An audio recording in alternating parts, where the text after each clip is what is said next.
Hi, I'm Gary Harper, author of The Joy of Conflict Resolution, and I wanted to share with you today a tool that will help you make sense of conflict by understanding conflict through the lens of story. And in particular, looking at conflict as though it was a fairy tale, and putting the words "once upon a time" in front of your own personal conflict story. And who are the characters that appear in almost every fairy tale? Well, we have the white knight, or the hero. We have the Wicked Witch of the West, or the evil dragon. And we have the damsel in distress, or the innocent youth. We have the victim, the villain, and the hero. And we tend to look at conflict, or experience conflict, from the lens or the role of seeing ourselves as the victim, or perhaps as the righteous hero, and we tend to put the other person in the role of the villain. Looking at those characteristics and qualities of each of those characters, first of all, there's the victim. And in victim mode, we tend to see ourselves as innocent and powerless. And when we're in that role, we don't take active steps. We suffer, maybe in silence, or maybe we try to milk it.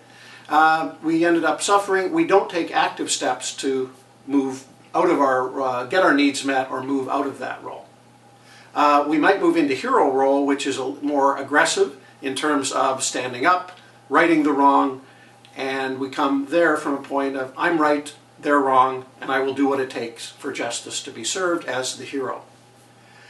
We seldom see ourselves in the role of a villain in a conflict. In fact, that's what we see the other person as, the villain. They're uncaring, evil, mean, fill in the blank. And what they tend to do is make sure that we're not happy. We assume that they enjoy seeing us suffering, and they want to make sure we're not successful. So we have the victim and the hero, we tend to see ourselves, and the villain, we tend to see the other person. Of course, if the other person was telling their side of the same incident to a friend across town, they'd see themselves as the innocent victim, maybe the hero standing up to you. And what role do you think you would be cast in their story, or their version of the story? You'd be cast as the villain. And you can see that this locks us in a paradigm of I'm right, you're wrong, I'm good, you're bad. Nobody will accept being seen as the bad guy or the villain in their own story.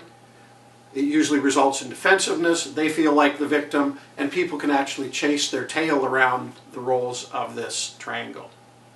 And what I'd like to speak to briefly now is how do we escape this triangle or this trap that indicates I'm right, you're wrong, I'm good, you're bad, so that we can work collaboratively with the other person. So looking at those three roles, and I want to emphasize at this point, we don't stay in one role for all conflict. In fact, if we don't manage our emotion, we can move from feeling like the victim to standing up for ourselves to maybe losing our temper and personally attacking the other person in probably 1.5 seconds if we don't manage our own anger.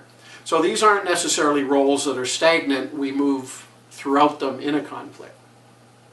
So looking only at the behaviors of the hero and the villain, what is it you notice? You might see that the victim is passive. Both of these are aggressive behaviors. And they're really flip sides of the same coin. Taking charge, controlling, attacking, taking back. So one question to consider is, how do we tell who's the hero and who's the villain in a conflict story?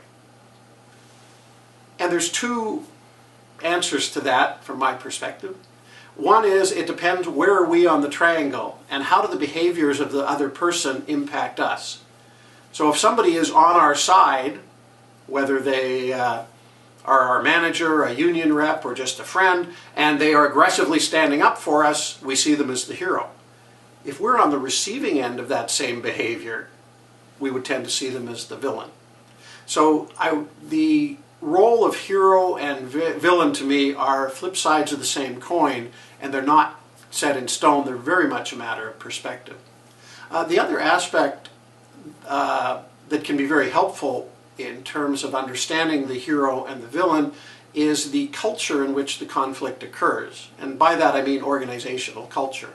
So certain traits that might be seen as heroic in certain organizations, such as directness, passion, may be seen as inappropriate in other organizations. The person would be seen as aggressive or too emotional, etc. So I really want to emphasize that both the hero and the villain are flip sides of the same coin and a matter of perspective. And the danger to me is that we get trapped in this paradigm of I am right, you are wrong.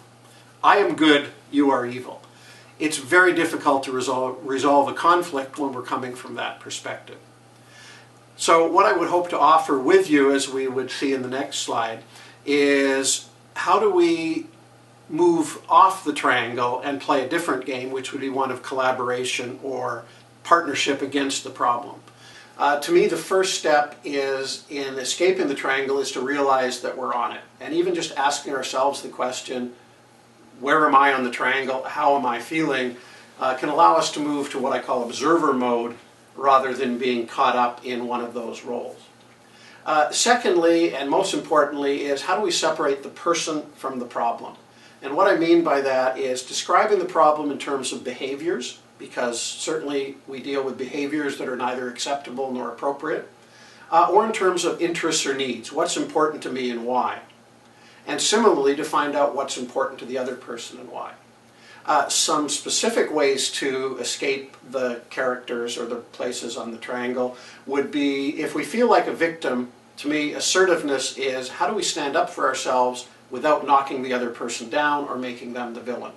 So to me, assertiveness, we speak up for what we need, we set limits on inappropriate behavior, and we do that without attacking or villainizing the other person. If we can also get stuck in the hero mode, which is that of self-righteousness. I'm right, they're wrong, I'm good, they're bad. And I find that staying curious is an attitude that's absolutely essential to resolve conflict productively, to shift our judgment to curiosity. And then finally, although we don't see ourselves as the villain, if we don't manage our emotion, we can go into villain mode where our goal becomes attacking or hurting the other person, albeit we may see it in self-defense or justified. And to me, the two things that can help us there are self-management, remembering to breathe, remember to create inner coach rather than the gremlin that might cause us to fight or flight. And secondly, listening. That if the other person sees us as the villain and we actually show some empathy or understanding, they might start to see us as somebody who they can work with as a partner, not necessarily as the villain.